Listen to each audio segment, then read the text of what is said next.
ये दोनों चीजें जो है ना, कैश फ्लो और स्टाफ इमोशनल बर्नआउट, ये किसी कॉन्फ्रेंस में भी डिस्कस नहीं होती, ना कहीं पढ़ाई जाती हैं। स्टाफ के चैलेंज की बात करें तो मेजर चैलेंज पहले तो डॉक्टर रिटेंशन की रहती है और स्टाफ रिटेंशन की।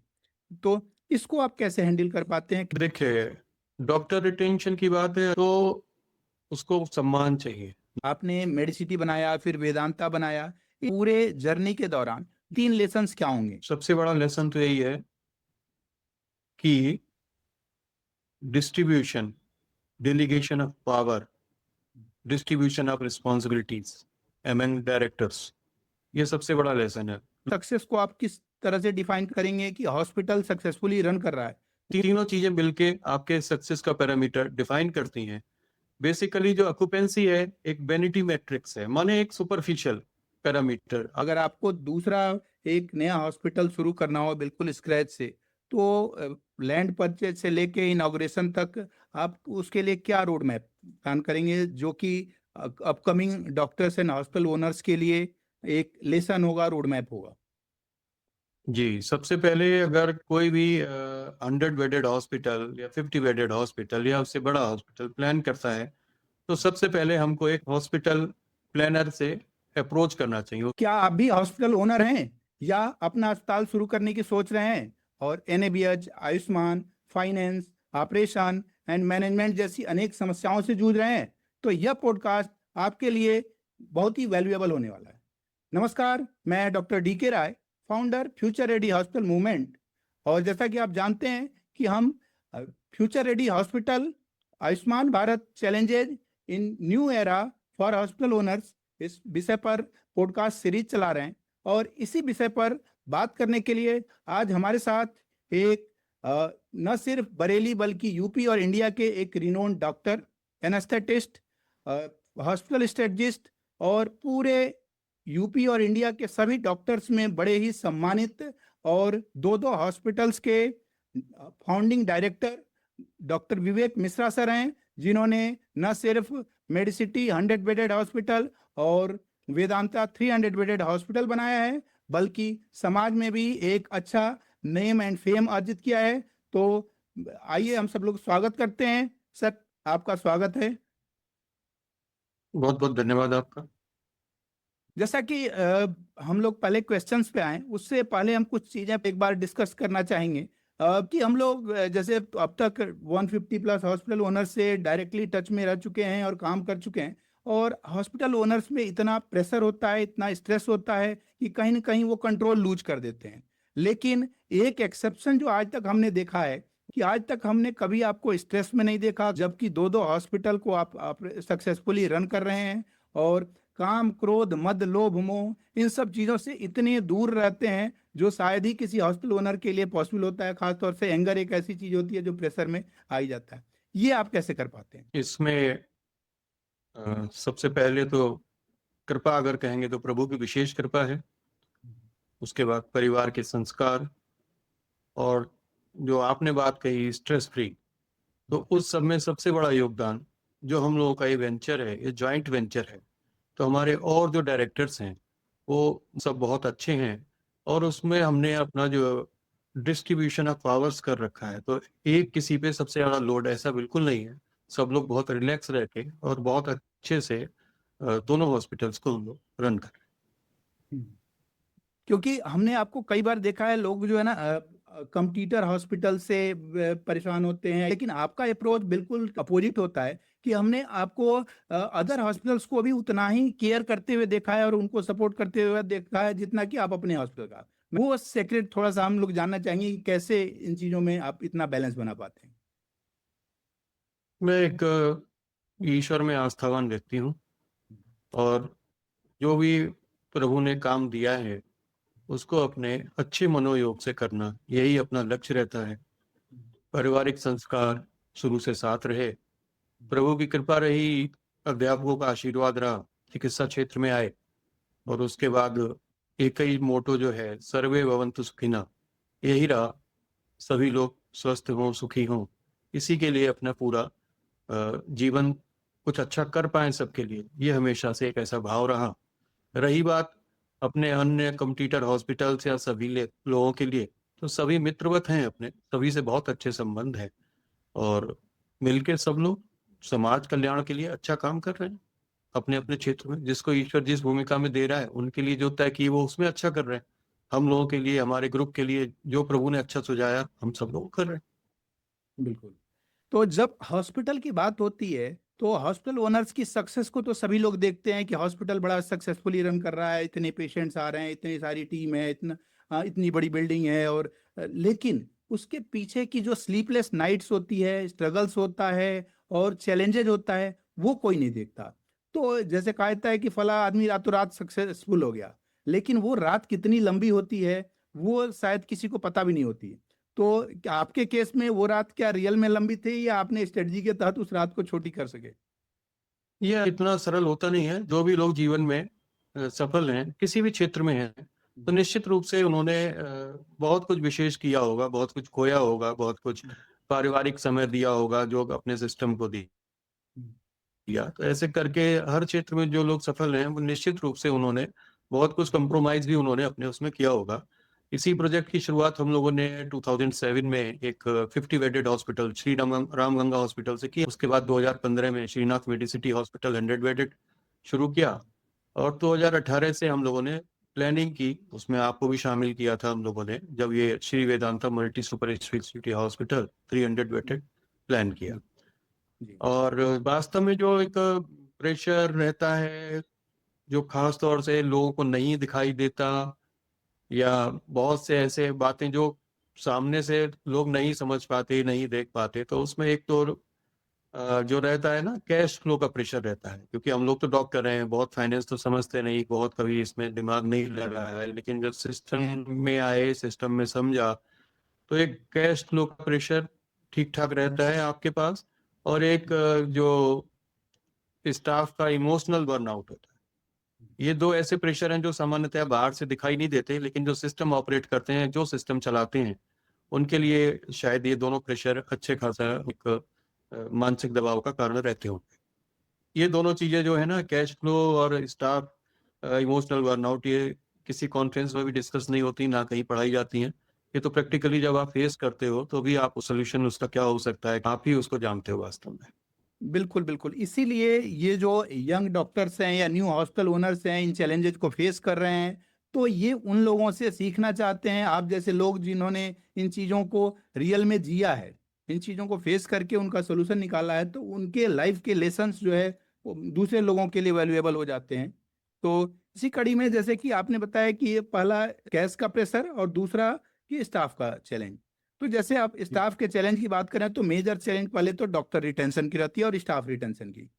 तो इसको आप कैसे हैंडल कर पाते हैं? देखिए, डॉक्टर रिटेंशन की बात है, अच्छे डॉक्टर को हॉस्पिटल में रोकने की बात है, तो उसको सम्मान चाहिए नंबर एक। स्टाफ को भी सैलरी के लिए स्टाफ आता है, ये बात बिल्कुल ठीक है, लेकिन लंबे समय तक आपके साथ जब आप उसको सम्मान देते हैं तभी वो रुकता है।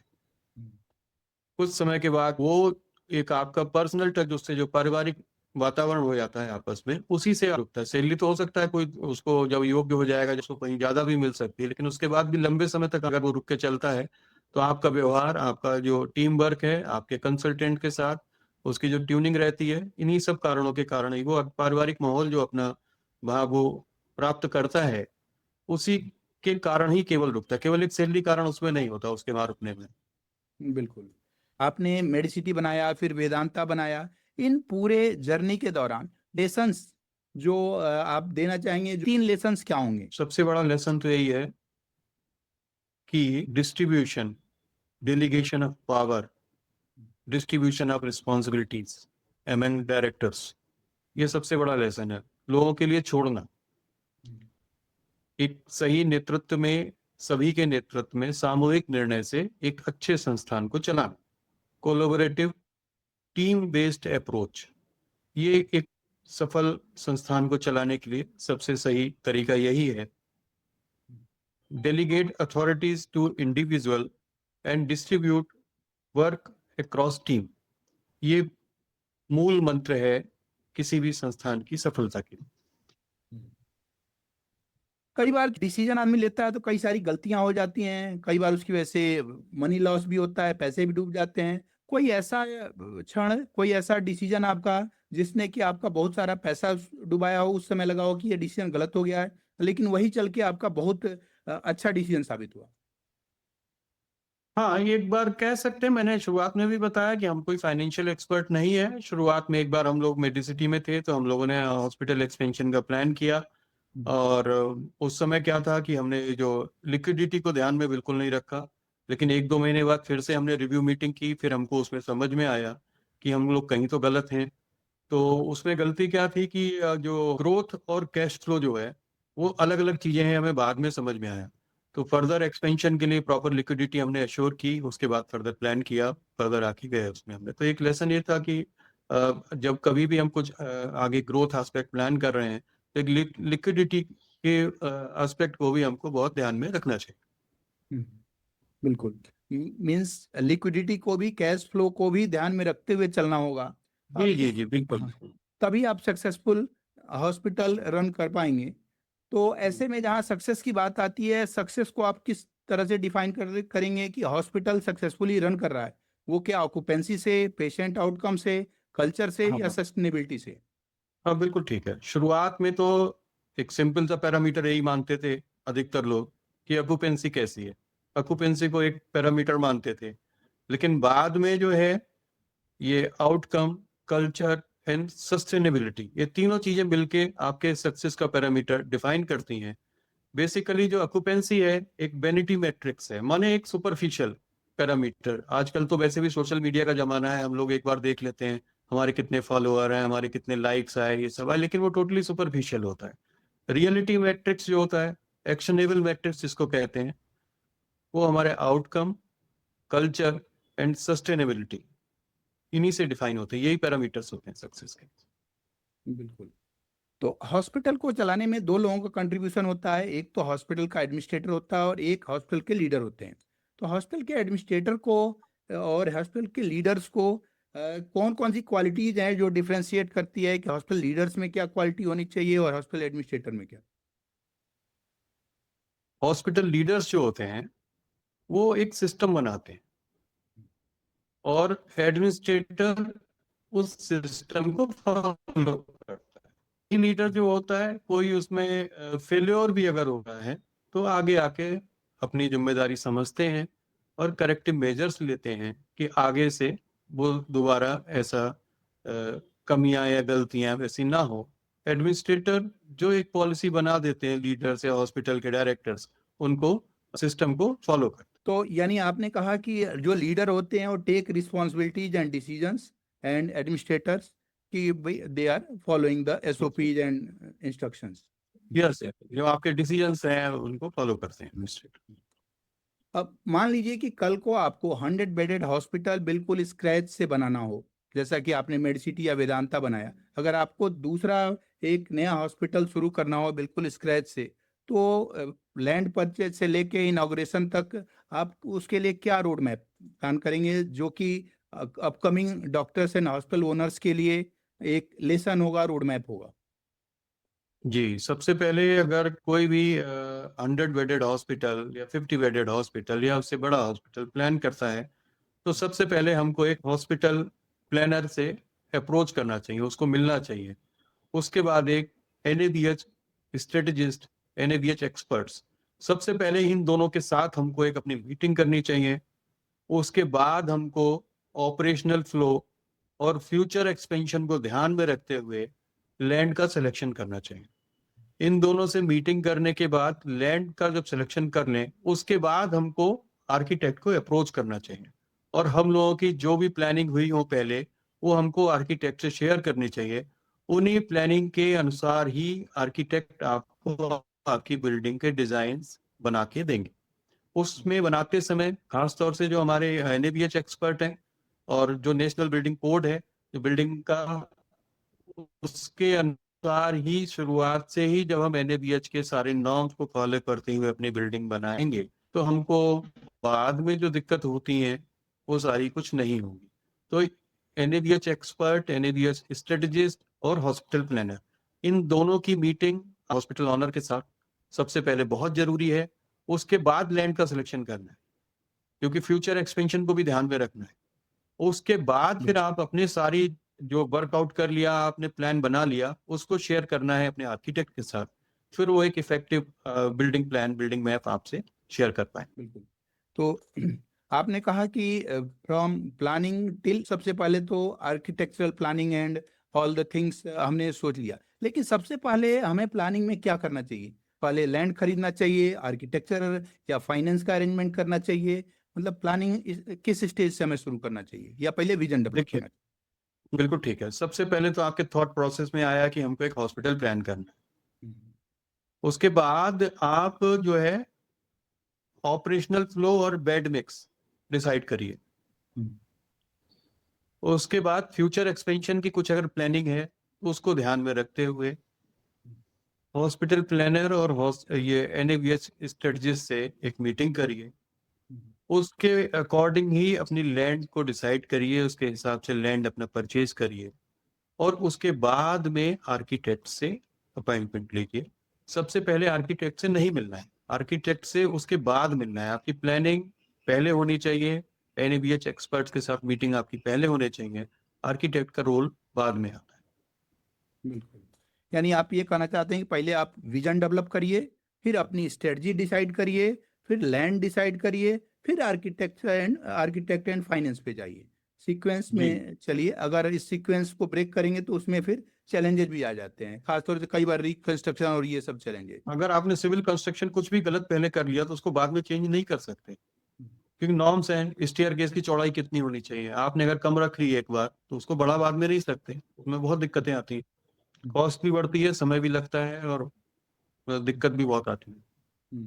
यानी कंस्ट्रक्शन शुरू होने के बाद ऐसी कौन कौन सी गलतियां हैं जो करेक्शन करना मुश्किल हो जाती हैं या ज्यादा उस पे खर्चे आते हैं? देखिए, कंस्ट्रक्शन में जो सबसे ज्यादा जिसको चेंज नहीं कर सकते बिल्डिंग में आप, एक तो कॉलम की स्पेसिंग है, तो आप चेंज नहीं कर सकते, क्योंकि बिल्डिंग तो आजकल सारी कॉलम पे ही बनती है। बिल्कुल। तो आपकी प्लानिंग पहले से जरूरी है। कॉलम की स्पेसिंग जो है उसको आप चेंज नहीं कर सकते, और जो फ्लोर हाइट है उसको आप चेंज नहीं कर सकते। ये आपको पहले से पता होना चाहिए कि बिल्डिंग की हाइट हमारी प्लानिंग से क्या है, क्योंकि 15 मीटर से ऊपर अगर हमारी बिल्डिंग जा रही है तो उसके फायर सेफ्टी के नॉर्म्स बिल्कुल अलग हैं, और 15 मीटर से कम की बिल्डिंग है तो उसके फायर सेफ्टी के नाम अलग हैं। और हमको ये फ्लोर हाइट डिसाइड बिल्डिंग करते समय ही शुरुआत में ही डिसाइड करना होगा, नहीं तो हम उसके बाद में उसको चेंज नहीं कर सकते। Same with the column length, column distance भी हम उसको बाद में चेंज नहीं कर सकते। तो यूजुअली टायर 2 टायर 3 सिटीज में लोग अभी तो प्रिफरेबली 50 या 100 बेड हॉस्पिटल ही बना पाते हैं। तो ऐसे में अगर आपको आज की डेट में मेडिसिटी को दोबारा प्लान करना हो, खासतौर से टायर 2 या टायर 3 सिटीज में, तो उसमें आप क्या चीजें डिफरेंट करेंगे? उसमें अगर एक बार मौका और रहेगा तो ओपीडी और डायग्नोस्टिक्स इस एरिया में थोड़ा सा चेंज करेंगे, क्योंकि पेशेंट के लिए शुरू के जो पहले 15 मिनट होते हैं वो ज़्यादा स्मूथ होने चाहिए किसी भी हॉस्पिटल में। तो अगर एक करेक्टिव मेजर्स कुछ पॉसिबल होगा तो शायद उसको मैं करना चाहूँगा। अब दो चीजें होती है, एक तो मास्टर प्लानिंग होती है हॉस्पिटल बनाने में, और एक इंटीरियर डिजाइनिंग।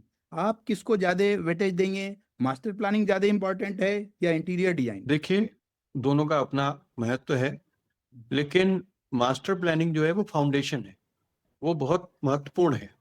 इंटीरियर डिजाइनिंग एक कह सकते हैं आप मेकअप है, लेकिन फाउंडेशन आपकी अच्छी होनी चाहिए, मजबूत होनी चाहिए, तो मास्टर प्लानिंग का ही मेन रोल है। अब यूजुअली बहुत सारे हॉस्पिटल बन जाते हैं, लेकिन बाद में वो सक्सेसफुली रन नहीं कर पाते हैं और उसको सेल करना पड़ता है। तो ऐसे में प्रोजेक्ट फेलियर का कितना परसेंट आप ये मानते हैं कि हॉस्पिटल प्लानिंग स्टेज में ही डिसाइड हो जाता है कि अस्पताल सक्सेसफुली रन करेगा या फिर नहीं?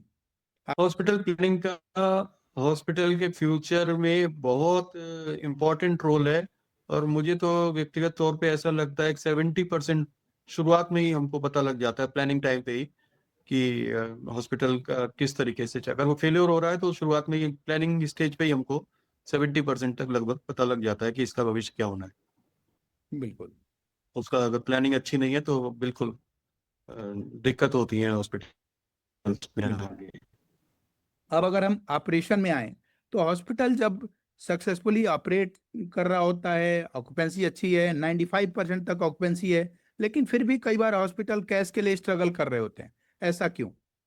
उसका सिंपल सा रीजन है कि जो ऑक्यूपेंसी जो है ना, रेवेन्यू देखते हैं, मार्जिन नहीं। अगर पेयर मिक्स और लेंथ ऑफ स्टे इसका कंट्रोल नहीं है तो फुल हॉस्पिटल होने के बाद भी आपको मतलब नेट में at the end of the month आप लॉस में जाते हैं। तो पेयर मिक्स और लेंथ ऑफ स्टे जो है पेशेंट का हॉस्पिटल में, उसमें आपका कंट्रोल बहुत जरूरी है। पेयर मिक्स मतलब मोड ऑफ पेमेंट पेशेंट का क्या है, कैश का जी, जी। पेशेंट है कि टीपीए का पेशेंट है कि आयुष्मान भारत का है, ईएसआई का है, ईसीएचएस का है, सीजीएचएस का है। हाँ, इससे मेरा मतलब ये है। बिल्कुल। तो यानी कितना परसेंट पेमेंट आपका किस सोर्स से आ रहा है?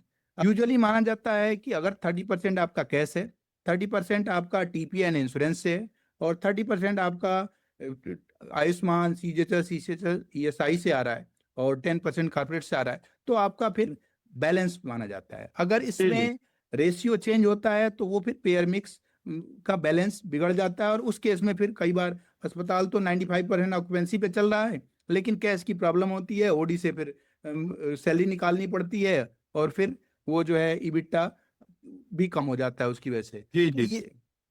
ये चैलेंजेस होते हैं। उसी तरह से जैसे कि आपने बड़ा अच्छा बताया कि लेंथ ऑफ स्टे ये बहुत बड़ा कंट्रीब्यूटरी फैक्टर होता है आपके सक्सेस में। अब ये सोचेंगे कि लेंथ ऑफ स्टे अगर बहुत ज़्यादा है तो आपका नर्सिंग कॉस्ट बढ़ जाएगा, फार्मेसी कॉस्ट बढ़ जाएगा, आपका फूड का कॉस्ट बढ़ जाएगा, और इन्फेक्शन रेट बढ़ जाएगा। उसी तरह से बिल्कुल ठीक। हाँ, और अगर आपका लेंथ ऑफ स्टे बहुत ही कम है तो प्री मेच्योर डिस्चार्ज होगा, रीएडमिशन रेट बढ़ जाएगा, और पेशेंट के आउटकम भी अफेक्ट होंगे। इसीलिए हॉस्टल के सक्सेस में इन दोनों का ही बहुत बड़ा रोल है कि कितना परसेंट कहाँ से आता है और आपकी लेंथ ऑफ स्टे कैसे है। बिल्कुल ठीक है, इस दो पे कंट्रोल आपका बहुत जरूरी है। यही आपके हॉस्पिटल के रेवेन्यू को, आपके हॉस्पिटल को, प्रॉफिट को डिफाइन करेंगे। वरना आपको लगता रहेगा ऑक्यूपेंसी तो बहुत है, but at the end of the month हमारा रेवेन्यू या हमारा प्रॉफिट उतना नहीं आ रहा हॉस्पिटल में। हाँ, बिल्कुल। अब यही कई बार जो है कितने सारे अस्पताल हैं जो आयुष्मान के बहुत ज़्यादा पेशेंट हैं, उसमें थोड़ा भी आयुष्मान का पेमेंट रुक गया तो उनके बैलेंस बिगड़ने लगता है, जी क्योंकि जी। कैश के पेशेंट होते नहीं। बैलेंस बहुत जरूरी है बिल्कुल। तीनों ही एस्पेक्ट में। बिल्कुल। तो अब ऐसे में हर हॉस्पिटल ओनर को हर हफ्ते कौन से फाइनेंशियल रिस्क फैक्टर्स एंड की फैक्टर्स, की परफॉर्मेंस इंडिकेटर्स को मॉनिटर करना चाहिए, ताकि वो जान सकें कि उनका हॉस्पिटल स्मूथली रन कर रहा है या कुछ चैलेंजेस फेस कर सकता है बिल्कुल अगर। ठीक है, आप कोई भी एक डे डिसाइड कर लीजिए, और ये 3 पैरामीटर्स हैं, इनको आपको चेक करना है। एक जैसा अभी आपने डिस्कस किया, pair mix average, length of stay और कॉस्ट पर केस। ये तीनों चीजें, ये तीनों पैरामीटर आपको वीक में कोई एक डे डिसाइड कर लीजिए कि मंडे को करना है या ट्यूसडे को करना है। एक बार ये इस पे नजर आप रखते रहेंगे तो सब कुछ बहुत अच्छा चलता रहेगा। बिल्कुल। अब आपने एक तीसरा बड़ा अच्छा ऐड किया कि कॉस्ट पर केस, यानी पर पेशेंट आपका कितना कॉस्ट आ रहा है। अब इसमें डॉक्टर्स के लिए थोड़ा सा कैलकुलेट करना मुश्किल हो जाता है, कैसे कैलकुलेट करें। तो इसका सिंपल फार्मूला है कि अगर आपका मंथली एक्सपेंसेज 2 CR है और आपके महीने में 2000 पेशेंट एडमिट हो रहे हैं, तो यानी पर पेशेंट कॉस्ट जो आपका हुआ 10,000 रुपीज। यानी अगर आपका एवरेज बिलिंग 10,000 है तो बिल्कुल आपका इनकम एंड एक्सपेंडिचर बराबर हो जाएगा। बराबर, तो बिल्कुल। इसलिए आपको ये पता चलता रहेगा इससे कि कॉस्ट पर पेशेंट कॉस्ट कितना आ पर रहा है, केस, बिल्कुल मंथली बिल्कुल जरूरी एक्सपेंस, है जानना। कि मंथली एक्सपेंसेज कितने हैं आपके, और कितने पेशेंट हर महीने एडमिट हो रहे हैं, इसलिए आपका किस पेशेंट पे कितना कॉस्ट आ रहा है। साथ ही एक चीज और मैं इसमें ऐड करना चाहूंगा कि न सिर्फ कॉस्ट पर पेशेंट बल्कि स्पेशलिटी वाइज भी आपको एनालाइज करना चाहिए कि कार्डियोलॉजी हाँ डिपार्टमेंट से ठीक है। कितना रेवेन्यू आ रहा है। फाइनेंशियल ऑडिट जो है आपको डिपार्टमेंट वाइज ही करना चाहिए, उससे आपको ये भी पता रहेगा कि कौन सा डिपार्टमेंट हमारा कितनी अच्छा। प्रॉफिटेबिलिटी में जा रहा है, कौन से नेगेटिव में जा रहा है। ये बहुत जरूरी है, बिल्कुल सही पॉइंट आपने ऐड किया कि डिपार्टमेंट वाइज हमको फाइनेंशियल ऑडिट करना ही चाहिए, और ये 3 पैरामीटर जो है ये भी हमको डिपार्टमेंट वाइज देखने चाहिए।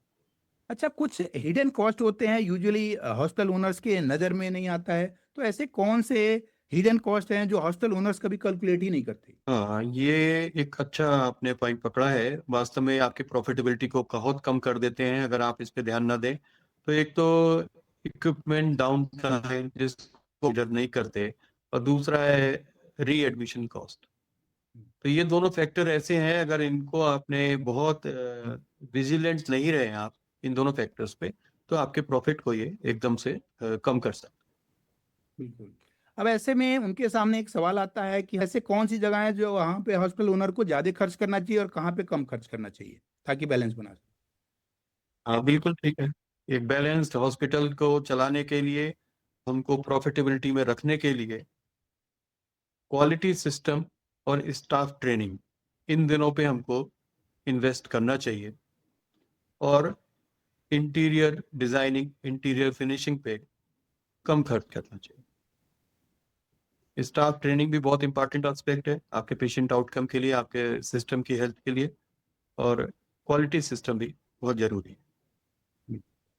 अब अगर कोई डॉक्टर या हॉस्पिटल ओनर है, उन्हें 100 CR का एक हॉस्पिटल बनाना है, तो उनको कितना % कहाँ पे स्पेंड करना चाहिए एक बैलेंस वे में? बिल्कुल ठीक है। फाइनेंशियल प्लानिंग की अगर हम बात करते हैं, टोटल हमारा बजट जो है, तो उसमें सब चीज़ों के लिए खासतौर से ध्यान रखना चाहिए। लिक्विडिटी की बात हम शुरू में ही कर चुके हैं।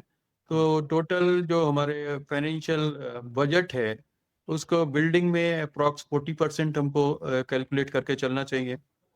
प्लांट एंड मशीनरी में 25%, man power training 25%, IT department approx 5%, और जो सबसे इम्पोर्टेंट एस्पेक्ट है जिसको भी हम लोग कैलकुलेट करके नहीं चलते, कॉन्टिंजेंसी फंड के नाम पे 10 से 12% का हमको एक मार्जिन लेके चलना चाहिए शुरुआत से ही। और दूसरा, जो टोटल प्रोजेक्ट कॉस्ट है, उसका एक 10 से 15% मार्जिन अलग से लेके हमको चलना चाहिए, कि वो मान लीजिए कि project cost at the end of the project बढ़ेगी ही बढ़ेगी, उसको हम लोग मार्जिन में लेके नहीं चलते, बाद में जाके दिक्कत आती है। ये मेरा सिंपल रफ कैलकुलेशन है। नहीं, बिल्कुल आपने सही बताया कि पहला तो एक बाइफर्केशन और उसमें कंटिजेंसी फंड एक अलग से रखिए, प्लस हाँ, जो है वो तो कभी भी जरूरत पड़ सकती है। 10 से 12%, 15% तक का आपका होना चाहिए वो। बिल्कुल। और उसके बाद से 10 से 20% प्रोजेक्ट कॉस्ट का अभी लेके चलिए, मार्केट फ्लक्चुएशन, कोई इन्फ्लेशन, बिल्कुल, आपको बढ़ा के ही रखना है, कम नहीं होता। आप जो प्रोजेक्ट मान के चलते हो उससे महंगा ही आता है प्रोजेक्ट, आपका कम नहीं आता। जो भी प्रोजेक्ट कॉस्ट है उससे 10 से 20% एडिशनल कॉस्ट ऐड करके चलिए। जो है आपने बताया कि अगले 6 मंथ का भी आप प्रॉपर जो है फाइनेंशियल अरेंजमेंट रख करके चलें, न सिर्फ इनॉग्रेशन बल्कि अगले 6 मंथ का ऑपरेशनल कॉस्ट भी आपके पास प्रॉपर होना चाहिए ताकि आप हॉस्पिटल को स्मूथ रन कर सकें। बिल्कुल ठीक है। अब आती है बात कि जब पेशेंट हॉस्पिटल में इंटर करता है तो फर्स्ट 15 मिनट्स में ही डिसाइड कर लेता है कि हमें इस हॉस्पिटल में कैसा एक्सपीरियंस मिलने वाला है और इस हॉस्पिटल में हमें रुकना है या नहीं। तो वो ऐसी कौन सी चीज़ें होती हैं जिसको देख करके पेशेंट फर्स्ट 15 मिनट में एसेस कर पाता है? बिल्कुल ठीक है, आपका सबसे अच्छा सवाल है। जब आप हॉस्पिटल कहीं जाते हैं, सबसे पहले जो आपका रिसेप्शन और ट्रायज एरिया का पहला इंटरेक्शन होता है, उसी से पेशेंट वही डिसाइड कर लेता है कि इस हॉस्पिटल में कैसा ट्रीटमेंट हमको मिलने जा रहा है, हमें यहाँ रुकना है कि नहीं रुकना है। ट्रायज जो है एरिया, आपके first point of interaction in emergency department होता है। वहीं पे हम पेशेंट को सबसे पहले 5 लेवल में डिसाइड कर लेते हैं कि किसको किस लेवल का हमको केयर इसको करना है, कैसा अटेंशन देना है, कितना देना है। तो पेशेंट वहीं से डिसाइड कर लेता है कि इस अस्पताल में हमको कैसी सुविधाएं मिलने जा रही हैं। तो आपका reception, emergency, inter departmental proper coordination बहुत जरूरी है। अच्छा, आपने बताया कि पहले ही पेशेंट डिसाइड कर लेता है कि उसे रुकना है या नहीं। कुछ डिपार्टमेंट्स जो है हम यूजुअली इग्नोर करते हैं, लेकिन वो डिपार्टमेंट काफ़ी कुछ कंट्रोल करता है और काफ़ी कुछ वेटेज उस पे होता है कि पेशेंट स्टे करेगा या नहीं। तो ऐसे कौन कौन से डिपार्टमेंट हैं जिस पे हम ज़्यादा ध्यान नहीं देते लेकिन वो हमारे हॉस्पिटल की क्वालिटी को बहुत ज़्यादा कंट्रोल करता है? हाँ ठीक है, ये जो हम ध्यान तो देते हैं, बस सामने से वो शायद एकदम समझ में नहीं आते। तो ऐसे 2 डिपार्टमेंट जो कि बहुत जरूरी होते हैं किसी भी हॉस्पिटल की हेल्थ के लिए, वो एक हाउस कीपिंग और एक है बायोमेडिकल बेस्ड मैनेजमेंट सिस्टम। बिल्कुल। तो आपने ये कहा कि ये अगर 2 हाउस ऐसे डिपार्टमेंट हैं जिनका भी पेशेंट का आउटकम पे इन दोनों डिपार्टमेंट्स का बहुत फर्क पड़ता एक तो हाउसकीपिंग एंड है। जी बायोमेडिकल वेस्ट सिस्टम और दूसरा बायोमेडिकल इक्विपमेंट का सिस्टम, क्योंकि ये बहुत कुछ आपके हॉस्पिटल की क्वालिटी को डिसाइड बिल्कुल। करते हैं। और बिल्कुल, हर ये देखने में तो छोटे से लगते हैं डिपार्टमेंट, लेकिन ये पेशेंट की सेफ्टी के लिए बहुत जरूरी है। दोनों ही डिपार्टमेंट पेशेंट का आउटकम और पेशेंट की सेफ्टी के लिए बहुत जरूरी है। बिल्कुल। अब हर हॉस्पिटल सीईओ को डेली कौन सी ऑपरेशनल मीटिंग करनी चाहिए? दिन में 2 बार, मॉर्निंग में क्लिनिकल रिव्यू, इवनिंग में ऑपरेशनल रिव्यू, 15-15 मिनट प्रतिदिन आपको करना चाहिए। ये पूरे दिन की ऑपरेशनल डायरेक्शन को डिसाइड कर देते हैं। हर हॉस्पिटल के सीईओ को प्रतिदिन कौन से की परफॉर्मेंस इंडिकेटर्स रिव्यू करने चाहिए जिससे कि वो पूरे हॉस्पिटल की हेल्थ को एसेस कर सके? हाँ बिल्कुल ठीक है। पूरे हॉस्पिटल की हेल्थ को अगर एसेस करना हो तो जो की परफॉर्मेंस इंडिकेटर्स हैं जिन पे हमें ध्यान देना चाहिए, वो उसमें पहला है बेड ऑक्यूपेंसी, दूसरा है डिस्चार्ज पेंडिंग काउंट, एंड तीसरा है क्रिटिकल इंसिडेंट रिपोर्ट्स। ये तीनों पैरामीटर हमको प्रतिदिन देखने चाहिए। ये इंडिकेटर्स हैं किसी भी हॉस्पिटल की हेल्थ के। इसके साथ में हम कुछ और भी पैरामीटर्स हैं, इंडिकेटर्स हैं, उनको देख सकते हैं, जैसे पेशेंट केयर एंड सेफ्टी है, इसमें ऑपरेशनल इफिशिएंसी है, फाइनेंशियल परफॉर्मेंस है, क्लिनिकल क्वालिटी एंड आउटकम है, स्टाफ परफॉर्मेंस एंड एंगेजमेंट्स है। ये सारे पैरामीटर्स हैं जो किसी भी हॉस्पिटल की किसी की सिस्टम को, हेल्थ को डिफाइन करते हैं। लेकिन जो 3 जरूरी हैं वो मैंने आपको शुरुआत में बता दी। 3 जरूरी इंडिकेटर्स हैं, इनको हमें काफी ध्यान रखना है। आपने सही कहा। तो अब ऐसे में अगर हम प्रॉपरली हेल्थ को एसेस नहीं करते हैं तो कई बार हॉस्पिटल फेलियर की ओर भी जाने लगते हैं। तो ऐसे में कौन से 5 अर्ली वार्निंग साइंस हैं जिनको हॉस्पिटल ओनर्स को पहले ही एसेस कर लेना चाहिए कि हॉस्पिटल जो है गलत डायरेक्शन में जा रहा है? ऐसे कौन से 5 हाँ, अर्ली ये 2-3 चीजें हैं खासतौर से जिनको ध्यान रखना चाहिए। स्टाफ एट्रिशन बढ़ना, अनएक्सप्लेन्ड आपका ट्रेन सीनियर स्टाफ अगर हॉस्पिटल को छोड़ के जा रहा है तो ये, और वो रेट बढ़ रहा है, तो ये एक अच्छा इंडिकेटर नहीं है। कंप्लेंट वॉल्यूम का बढ़ना, आपकी शिकायतें, पेशेंट की शिकायतें होने लगी, स्टाफ की शिकायतें आपस में मैनेजमेंट में होने लगा, ये एक अच्छा साइन नहीं है। डिस्चार्ज डिले अगर हो रहा है तो ये ठीक नहीं है। नियर मिस इंसिडेंट का बढ़ना, और सबसे लास्ट और सबसे इम्पोर्टेंट जो है सीनियर डॉक्टर्स का मीटिंग्स में स्किप करना। ये 5 इंडिकेटर्स, 5 पैरामीटर्स हैं जो किसी भी सिस्टम की हेल्थ को अर्ली डिफाइन कर लेते हैं कि आप इसको सुधार की बहुत जरूरत है। बिल्कुल। आपने सही कहा कि जो है अर्ली वार्निंग साइंस में कि अगर आपका सीनियर स्टाफ की पर्सन्स सीनियर डॉक्टर्स अगर आपके हॉस्पिटल से अपना एसोसिएशन कम कर रहे हैं तो इसका मतलब जी। कि अर्ली वार्निंग साइन है। अब ऐसे में सवाल होता है कि प्रॉपर सिस्टम और एक अच्छी जो की परफॉर्मिंग डॉक्टर्स या स्टाफ है उनमें कौन ज़्यादा महत्वपूर्ण है? क्या प्रॉपर एफिशिएंट डॉक्टर ज्यादा इंपॉर्टेंट है या प्रॉपर सिस्टम ज्यादा इंपॉर्टेंट है? देखिए, ग्रेट सिस्टम जो होता है एवरेज लोगों को कॉन्सिस्टेंट बना सकता है, लेकिन गलत लोग भी पूरे सिस्टम को बर्नआउट कर सकते हैं। दोनों चाहिए हमको, लेकिन सिस्टम पहले चाहिए। सिस्टम इम्पोर्टेंट है। अब ऐसे में जो लोग जैसे आपने बताया कि स्टाफ एट्रिशन रेट बढ़ने लगता है तो आप अच्छे डॉक्टर्स को और अच्छे लोगों को कैसे रिटेन करते हैं? अपना व्यक्तिगत अनुभव या कुछ अगर कोई इंसिडेंट हो हाँ तो उसको बिल्कुल अगर ठीक आपसे। है, बिल्कुल ठीक है। आप डॉक्टर्स को केवल सैलरी नहीं चाहिए, सम्मान चाहिए। उनको ऑनरशिप दीजिए, उस निर्णय में अपनी सहभागिता रखिए। उनको पावर चाहिए, उनको सम्मान चाहिए। ये सब जब आप देंगे, ऑनरशिप देंगे, तो निश्चित रूप से वो आपके साथ लंबे समय तक रहेंगे। बिल्कुल। यूजुअली आप जैसे बिना किसी फियर पैदा किए लोगों में डर पैदा किए कैसे अकाउंटेबिलिटी इंश्योर कर पाते हैं कि सब लोग अकाउंटेबल भी बने रहें और बिना किसी भय के या बिना किसी प्रेशर के? ये आप कैसे इंश्योर कर पाते हैं दोनों हॉस्पिटल्स में? ठीक है, सबको सम्मान दीजिए, सबको जिम्मेदारी दीजिए, स्टैंडर्ड्स जो है हॉस्पिटल के क्लियर रखिए, कॉन्सिक्वेंसेस जो है प्रिडिक्टेबल रखिए। फियर जो होता है वास्तव में तब आता है जब रूल्स जो है आप अपने मूड को देख के बनाते हैं।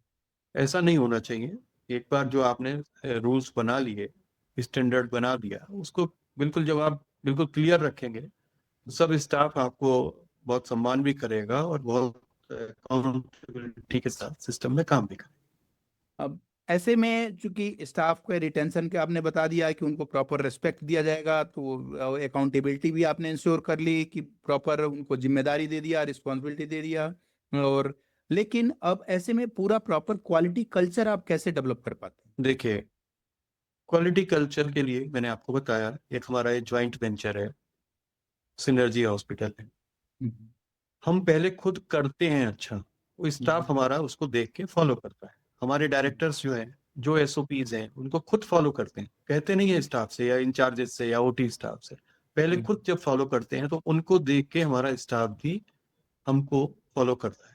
जैसे हैंड वॉशिंग है, जो हमारे डायरेक्टर्स अगर प्रॉपर हैंड वॉशिंग कर रहे हैं, सारे स्टेप फॉलो कर रहे हैं, तो उनको स्टाफ को कहने की जरूरत नहीं है, स्टाफ भी उनको देख के उनको फॉलो करता है। आप खुद करेंगे तो आपका स्टाफ भी आपको फॉलो करेगा। नहीं, रियल में यानी आप लोग लीड बाई एग्जांपल, पहले खुद आप करते हैं, उसके बाद उसको देख करके अपने आप स्टाफ भी फॉलो करता है। और कुछ हॉस्पिटल्स जो है एनएबीएच में बार बार फेल हो जाते हैं, ऐसा क्या कारण होता है? या यूजुअली एनएबीएच से वो बहुत भय, उनको लगता है कि बहुत ज़्यादा डॉक्यूमेंटेशन होगा, बहुत ज़्यादा स्टाफ पे खर्चा आएगा, बहुत सारे एक्सपेंसेज होंगे, तो और उसकी वजह से वो या तो स्किप कर देते हैं या उसमें इन्वॉल्व ही नहीं होते, या फिर अगर ट्राई करते हैं तो उसमें सक्सेसफुल नहीं हो पाते।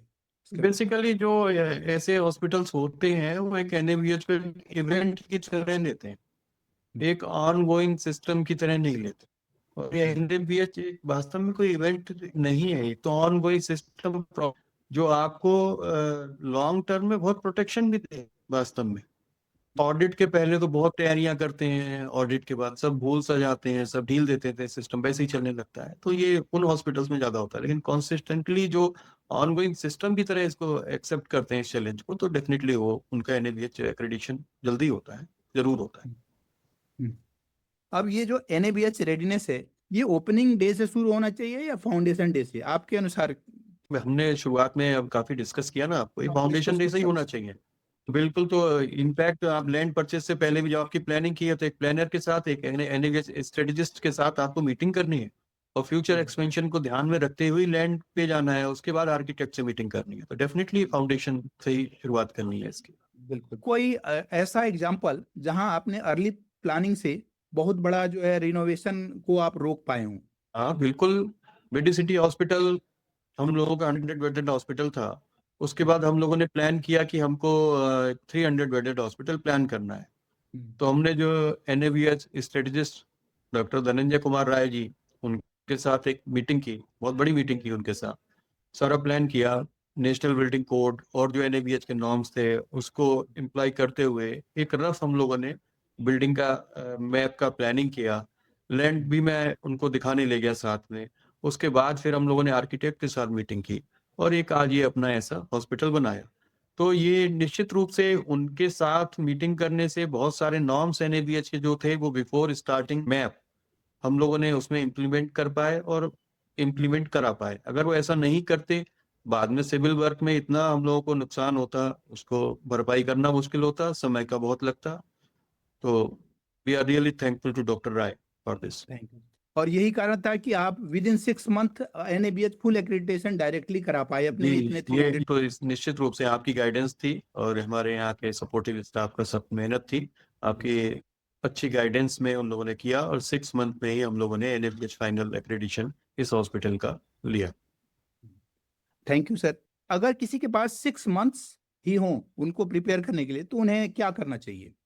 एनएबीएच अगर उन्हें 6 मंथ में कराना है जैसा कि आपने कराया, तो उन्हें ऐसा क्या करना चाहिए और किस चीज को उन्हें प्रायोरिटी देनी चाहिए? बिल्कुल, शुरुआत में हमको 2 चीजों का बहुत ध्यान रखना है। एक तो documentation discipline and infection control practice, ये 2 मूल मंत्र हैं, बिल्कुल इन्हीं को ध्यान रखना है। अब आते हैं जो अगला टॉपिक है, आयुष्मान भारत में कुछ हॉस्पिटल तो सक्सेसफुली उसको मैनेज कर पाते हैं, लेकिन कुछ लोग जो है उसको लेकर के स्ट्रगल करते रहते हैं। अब ऐसी कौन सी चीजें हैं जो गलतियां करते हैं हॉस्पिटल जिसके कारण वो चैलेंजेस फेस करते हैं?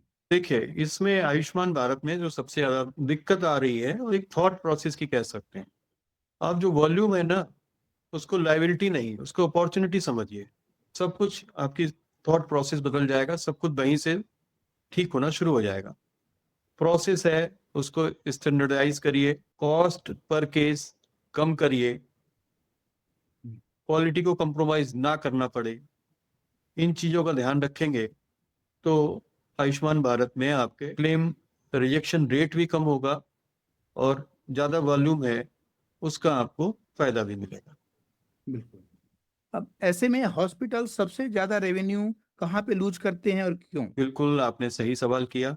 लगभग सभी हॉस्पिटल ये प्रॉब्लम फेस कर रहे हैं। इसके जो दो मुख्य कारण है जो जहाँ पे हम लोगों को थोड़ा सा और ध्यान देने की जरूरत है, एक है डॉक्यूमेंटेशन गैप और दूसरा है डिले क्लेम सबमिशन।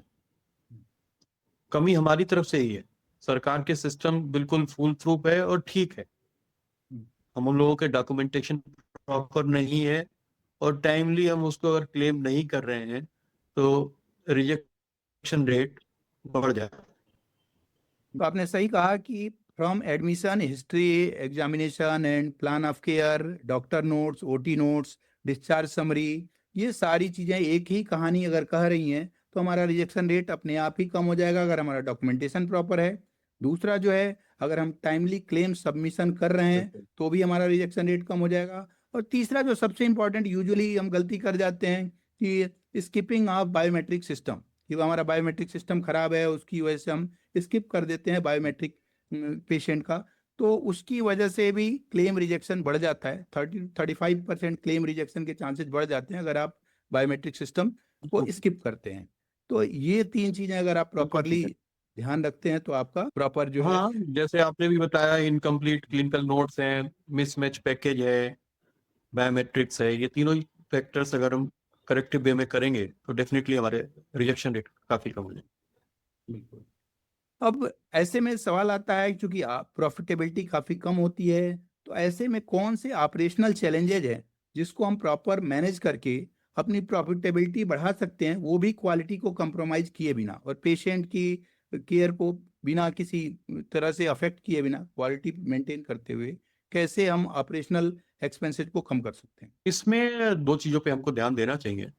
एक तो स्टैंडर्ड ट्रीटमेंट प्रोटोकॉल्स हमको बनाने चाहिए, अपने जो टीम है डॉक्टर्स की उसके साथ बैठ के स्टैंडर्ड ट्रीटमेंट प्रोटोकॉल्स और बंडल पैकेज प्लानिंग, ये दोनों चीजें हमको करनी चाहिए। इससे हम जो कॉस्ट ऑफ ट्रीटमेंट पर पेशेंट है उसको भी कम कर सकते हैं, क्वालिटी को कंप्रोमाइज किए बिना। अच्छा, अब अगला सवाल है, जैसे आजकल एआई, आर्टिफिशियल इंटेलिजेंस का टाइम है, तो इस समय एक बड़ा चर्चा में है कि आगे वाले समय में एआई जो है डॉक्टर्स को या एडमिनिस्ट्रेटर्स को रिप्लेस कर देगा।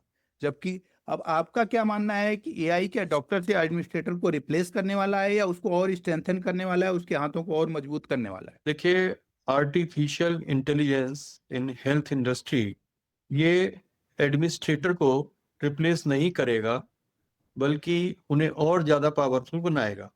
जो रिपीटेटिव डिसीजंस आर्टिफिशियल इंटेलिजेंस ले सकते हैं वो हमारे एडमिनिस्ट्रेटर को फ्री टाइम देंगे, जैसे कि पॉजिटिव हॉस्पिटल में जो in future coming years technology की अगर हम बात करते हैं तो सबसे ज्यादा हमको digital record, predictive bed management और रिमोट मॉनिटरिंग, ये तीन ऐसी फील्ड हैं जिस पे हमको बहुत ध्यान देना चाहिए और बहुत इन्वेस्ट करना चाहिए। अब टेक्नोलॉजी और ह्यूमन कंपैशन, ये दोनों ही चीजें पैरेलल चलती हैं, अब इन दोनों में बैलेंस कैसे बनाया जाए? बिल्कुल ठीक है।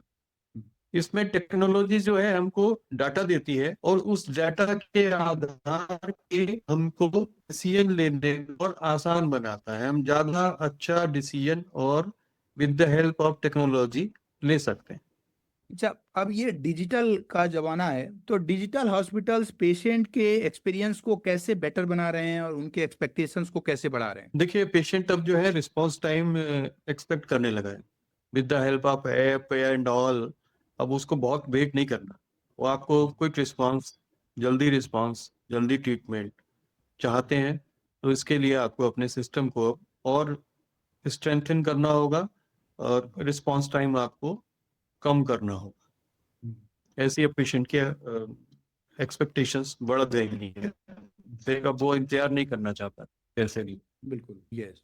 तो अब ये है कि हर चीज क्विक सर्विस हो गई, क्विक ग्रोसरी डिलीवरी, क्विक हर चीज, तो अब पेशेंट को हर चीज क्विक चाहिए।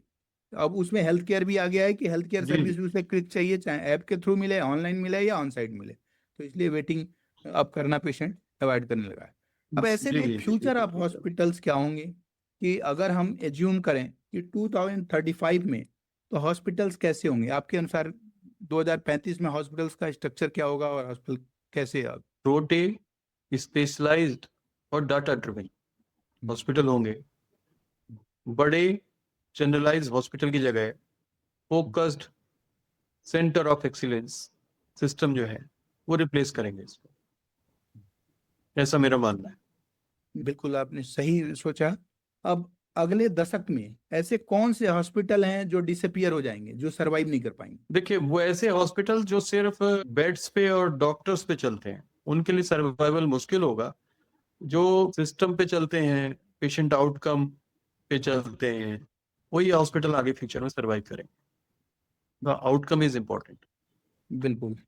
तो अब ऐसे में हेल्थ केयर में ऐसे कौन से बिजनेस मॉडल हैं जो आगे डोमिनेट करेंगे? इसमें देखिए, आगे का फ्यूचरिस्टिक एटीट्यूड और जो इस समय का थॉट प्रोसेस चल रहा है उसके हिसाब से आउटकम बेस्ड और subscription style preventive care model, ऐसे सिस्टम आगे चलेंगे। ट्रीटमेंट बेस्ड रेवेन्यू मॉडल अब काफी नहीं होगा। बिल्कुल। बिल्कुल आपने सही कहा कि पेशेंट अब केवल एपिसोडिक ट्रीटमेंट नहीं चाहता है, वो कंप्लीट केयर चाहता है। अब उसे केवल हॉस्पिटल का ट्रीटमेंट नहीं, एक कंप्लीट प्रोग्राम चाहिए। क्योंकि अभी दिल्ली में एक पेपर में स्टडी का डिटेल भी आया था कि हर 5वें आदमी को डायबिटीज है। ठीक है।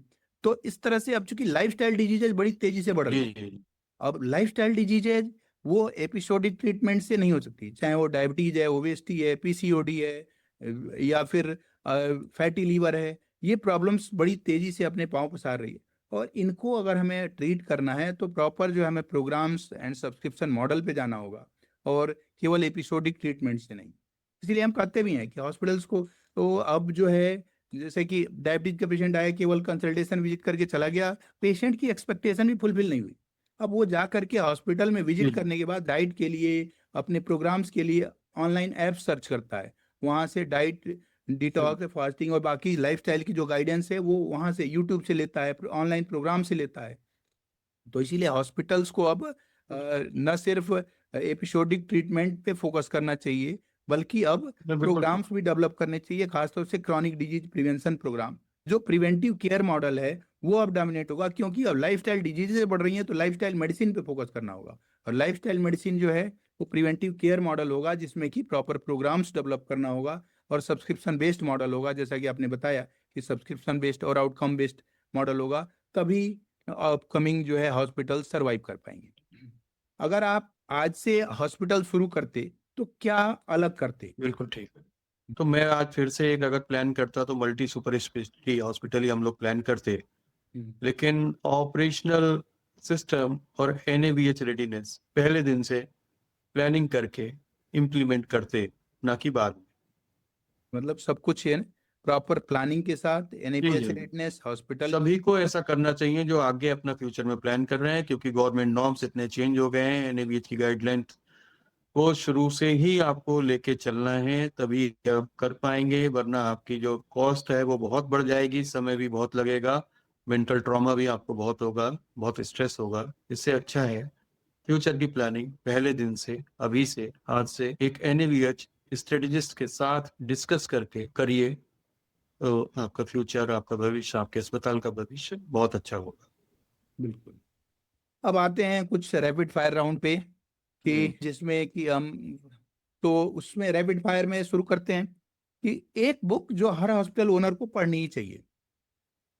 हाँ, ये बुक है the goal, a process of ongoing improvement by Eliyahu M Goldratt and Jeff Cox. इस बुक को सब लोगों को पढ़ना चाहिए। एक हैबिट जो आप कभी मिस नहीं करते? मैं हॉस्पिटल आने के बाद ओटी 5th फ्लोर पे है, आईसीयू 4th फ्लोर पे है, स्टेयर से आता हूँ, लिफ्ट यूज नहीं करता हूँ। तो इसमें मेरा अपना दूसरा कारण भी रहता है। स्टेयर से आते समय फ्लोर राउंड मैं साथ साथ लेते हुए आता हूँ, तो उससे एक पूरे हॉस्पिटल में क्या चल रहा है मेरे को किसी को बताने की जरूरत नहीं पड़ती, मैं खुद ही उसको रोज एक बार देख लेता हूँ। एनएबीएच के बारे में सबसे बड़ा मिथ। एनएबीएच के बारे में ये थे कि एनएबीएच सिर्फ एक डॉक्यूमेंटेशन है, जबकि वास्तव में वो पेशेंट सेफ्टी का एक डिसिप्लिन है।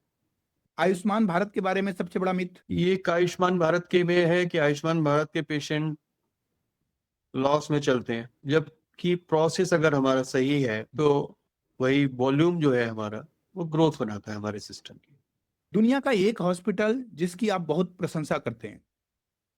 हाँ, मैंने सुना है इसके बारे में, क्लीवलैंड क्लिनिक, क्योंकि वहाँ पे जो सिस्टम है वो डॉक्टर से बड़े नहीं है, उनके साथ चलते हैं। उसकी बहुत तारीफ सुनी है मैंने। एक मिस्टेक जो हर हॉस्पिटल ओनर जो फर्स्ट जनरेशन होता है करता ही है। हाँ, हम सबसे पहले जब हॉस्पिटल प्लान करते हैं सबसे पहले आर्किटेक्ट वो अकेला डिसीजन मेकर बना लेते हैं, वो शायद हमारी एक गलती होती एक इन्वेस्टमेंट जो हर हॉस्पिटल ओनर को करना ही चाहिए। है। डिजिटल रिकॉर्ड सिस्टम, सबसे छोटा, सबसे कम खर्चीला, लॉन्ग टर्म रिटर्न। एक लेसन जो हर यंग डॉक्टर को याद रखना चाहिए। क्लिनिकल एक्सपीरियंस जो हम लोग हॉस्पिटल से मेडिकल कॉलेज से लेके आते हैं वो एक टिकट है, लीडरशिप इसके लिए आपको आगे ले जाएगी।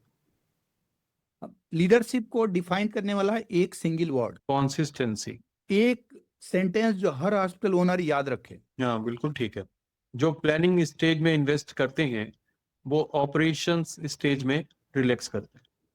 बिल्कुल। आपने बहुत से हॉस्पिटल प्लानर्स के साथ काम किया है, आर्किटेक्ट्स के साथ काम किया है, बहुत सारे हॉस्पिटल्स भी आपने डिजाइन करने में लोगों की हेल्प किया है।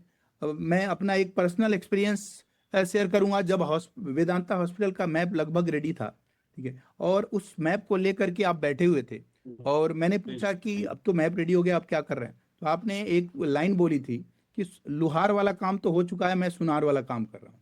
तो ये लुहार वाला और सुनार वाले काम को थोड़ा सा एक्सप्लेन करेंगे, क्योंकि ये फर्स्ट जनरेशन एंटरप्रेन्योर के लिए ये सुनार वाला काम जो है इतना आसान नहीं होता है, क्योंकि आप तो तीसरा अस्पताल बना रहे थे, तो आपके लिए तो ठीक है, लेकिन उनके लिए एक चैलेंज होता है। जब हम लोगों ने हॉस्पिटल, हम लोग जब फाइनल स्टेज डिस्कशन पे थे उस समय डॉक्टर राय साथ आए थे। बिल्कुल ये लोहार वाला सुनार वाला इंसिडेंस हुआ था उस समय।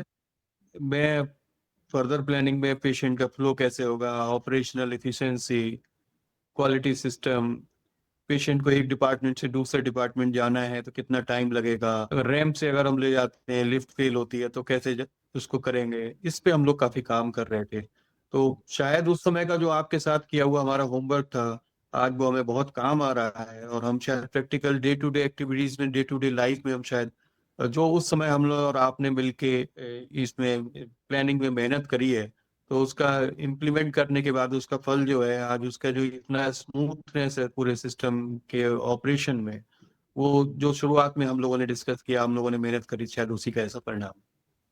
बिल्कुल।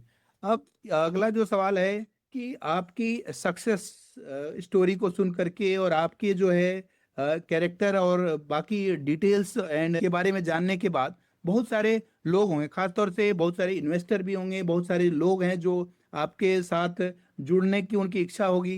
तो इसके बारे में आपका क्या ओपिनियन है कि यूजुअली जब भी कोई हॉस्पिटल सक्सेसफुल होता है तो पहले वो एक हॉस्पिटल बनाया, दूसरा हॉस्पिटल बनाया, उसके बाद से इन्वेस्टर लेकर के अपना हॉस्पिटल की चेन शुरू करता है और फिर आईपीओ तक जाता है। तो क्या आपका कुछ ऐसा प्लान है कि अगर कोई आपसे जुड़ना चाहे एज ए इन्वेस्टर, या वो जो है आपकी सक्सेस स्टोरी में सपोर्ट करना चाहे, तो क्या आप उसको निराश करेंगे या उसको एक्सेप्ट करेंगे? नहीं, देखिए आपने जो कहा series of hospitals and IPO, उतना लंबा हम लोगों का कोई इरादा नहीं है। हम सभी लोग जितने डायरेक्टर्स हैं सभी लोग एक अति मध्यम वर्गीय परिवार, अति मध्यम वर्गीय पृष्ठभूमि में से आए, सबने अपने मिलके थोड़ा थोड़ा करके एक सिस्टम बनाया, और भाव जो लेके चले थे सर्वे भवन्तु सुखिनः, उसको लेके हम लोग सब साथ चले थे। अब सब मिलके बहुत अच्छा कर पा रहे हैं। और जो हाँ साथ आना चाहता है, साथ मिलना चाहता है, अपने प्रोजेक्ट में हमसे कोई राय लेना चाहता है तो उसका हम बिल्कुल हमेशा उसके लिए तैयार हैं, उसको अच्छी राय दे सकते हैं, अच्छा परामर्श दे सकते हैं। और आप भी अपने उद्यम में, अपने सेवा के काम में राष्ट्र का सहयोग करें, समाज का सहयोग करें, ऐसी हमारी शुभकामनाएं, ऐसा हमारा अपेक्षा है। सभी के। बिल्कुल नहीं, हमारा जो सवाल था थोड़ा सा डिफरेंट। ये अब तक तो हमने जो पूरा सीरीज डिस्कस किया वो डॉक्टर्स एंड हॉस्पिटल एंटरप्रेन्योर्स के लिए था, लेकिन ये आपका वीडियो जो है ना कुछ ऐसे हेल्थ केयर इन्वेस्टर्स के पास भी पहुंचेगा, तो वो हेल्थ केयर इन्वेस्टर्स वो इस तरह के प्रोजेक्ट में उनका इंटरेस्ट होता है। अगर कोई ऐसे बंधु आना चाहते हैं, मिलना चाहते हैं, तो कुछ अच्छी प्लानिंग उनके पास है तो उनका स्वागत है। आइए, बैठते हैं, देखते हैं, कुछ आगे साथ चलने का होगा तो उस पर भी विचार करेंगे। बिल्कुल बिल्कुल, यानी you are open for everything. Okay. हाँ बिल्कुल, हमेशा हमारा पूरा ग्रुप, मैं अकेला ही नहीं, मैं रिप्रेजेंट कर रहा हूँ अपने एक Shri Vedanta multi super speciality hospital group को, सभी ग्रुप ऑफ डायरेक्टर्स को, उन सभी की तरफ से जो भी मेरे व्यूज हैं उन सभी की तरफ से आपके लिए। बिल्कुल। तो ये आपने बड़ा अच्छा शुरू में बताया कि अगर कोई अपना हॉस्पिटल स्टार्ट करना चाहता है और आपसे सजेशन लेना चाहता है हाँ तो आप बिल्कुल, उनके उसका लिए भी, स्वागत चूंकि है, आप दे सकते हैं मेरा ईमेल। जी, तो आप उसके लिए भी ओपन है कि कोई अगर आपसे नया अस्पताल शुरू करने के लिए हेल्प लेना चाहता है, सजेशन लेना चाहता है, गाइडेंस लेना चाहता है, तो उसके लिए भी आप तैयार हैं। और दूसरा, अब last but not the least, कि अगर ये आपका जो संदेश है इंडिया के हर हॉस्पिटल ओनर एंड हर डॉक्टर तक पहुंच रहा है, तो आप उन सभी डॉक्टर्स एंड हॉस्पिटल ओनर्स के लिए एक मैसेज जो आप देना चाहेंगे वो क्या होगा? सभी ऐसे यंग नए डॉक्टर्स जो अपना वेंचर शुरू करना चाह रहे हैं, 50 बेडेड, 100 बेडेड या उससे भी ज़्यादा, उसकी प्लानिंग में सबसे पहले हॉस्पिटल प्लानर के साथ बैठिए। उसके बाद एनएबीएच स्ट्रेटेजिस्ट, एनएबीएच एक्सपर्ट को अपने डिस्कशन में लीजिए, शामिल करिए। उसके बाद फ्यूचर एक्सपेंशन को ध्यान में रखते हुए लैंड का सिलेक्शन करिए, और उसके बाद फिर एक मीटिंग आर्किटेक्ट के साथ करिए। फाइनेंशियल प्लानिंग के साथ, फाइनेंशियल प्लानिंग में हमको बजट एलोकेशन कैसे कैसे करना है वो मैंने अपने अनुभव के आधार पे आपसे इस पॉडकास्ट में शेयर किया है, उसको इम्प्लीमेंट करिए। उसके अलावा कभी भी मेरे से कोई व्यक्तिगत राय या सहयोग की आवश्यकता हो तो मैं हमेशा आपके लिए तैयार हूँ। आप सभी को मेरी तरफ से, मेरे वेदांता ग्रुप ऑफ हॉस्पिटल के सभी डायरेक्टर्स की तरफ से बहुत बहुत भविष्य के लिए शुभकामनाएं, शुभ मंगल कामनाएं। Thank you sir.